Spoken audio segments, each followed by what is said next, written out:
सुरेश धस आणि अंजली दमानिया यांचं स्टेटमेंट, दोघांची स्टेटमेंट तुमच्या चॅनलवर पाहिली.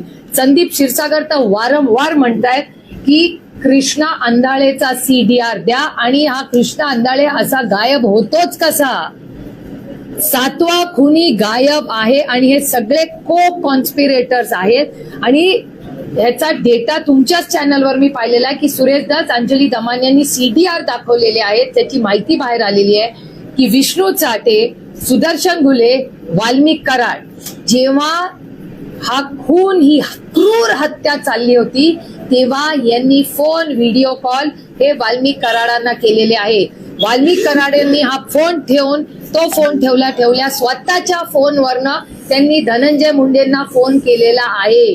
हे मी आरोप करत नाहीये, हा फॅक्च्युअल सिच्युएशन आहे जी सुरेश धस, अंजली दमानिया सगळ्या चॅनल्सनी दाखवलेली आहे.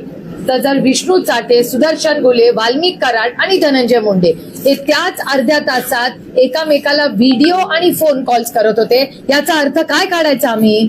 आणि 84 दिवस, 1, 2, 3 नाही, 84 दिवस ही सगळी माहिती सरकारला माहिती होती का नाही?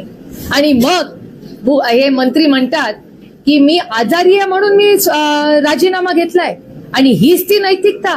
मला खूप विनम्रपणे, भुजबळ साहेब माझ्या वडिलांसारखे आहेत, त्या वयाचे आहेत, मला खूप विनम्रपणे भुजबळ साहेबांना आणि विनम्रपणे महाराष्ट्राच्या माननीय DCM आणि पुण्याच्या माननीय उपमुख्यमंत्री आणि पालकमंत्र्यांना विनम्रपणे दोघांना विचारायचंय की तुम्ही म्हणला नैतिकतेवर राजीनामा दिला, पण ज्यांनी राजीनामा दिला ती व्यक्ती नैतिकतेचा नाही म्हणत नाहीये.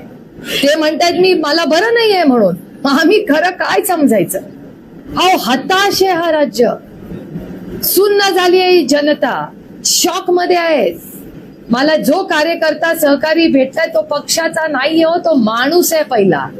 प्रत्येक म्हणजे कालच्या तर चॅनलवर मी कधी बघितलं, मीडियातल्या काही मुली रडत होत्या. सहन होत नाही आम्हाला हे सगळं बघण्यात. आणि मग आणि हा राजीनामा नैतिकतेवर 84 दिवसांनी आणि नैतिकता सुचली. आणि नैतिकता तर मान्यच करत नाहीये ते. सुरेश धस म्हणतात नाही खरंय, नैतिकतेने यांची कधी गाठच झाली नाही. धनंजय मुंडे नैतिकता कधी भेटलेच नाहीत.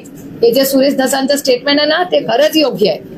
आणखीन मला एक प्रश्न यांना विचारायचा आहे की हे वाल्मिक कराड जेलमध्ये, त्या जेलमधले कॅमेरे इतके दिवस बंद आहेत. ते काल सगळ्या मीडिया आणि सगळ्यांनी, देशमुख कुटुंबांनी जेव्हा न्याय मागितला, मला एक कळत नाही की वाल्मिक कराडला VIP ट्रीटमेंट, कॅमेरा बंद, हे होतच कसं? कुणाचं राज्य चाललंय? आणि गेले अनेक दिवस मी माननीय मुख्यमंत्र्यांना ह्याच्यासाठीच वेळ मागतेय की त्यांची यंत्रणा त्यांना या गोष्टी सांगताय का नाही.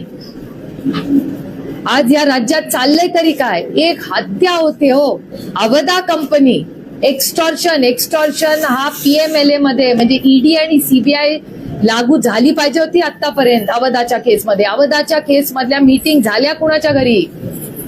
त्याच्यात जेव्हा खंडणी घेतली ती मागणी कोणी केली?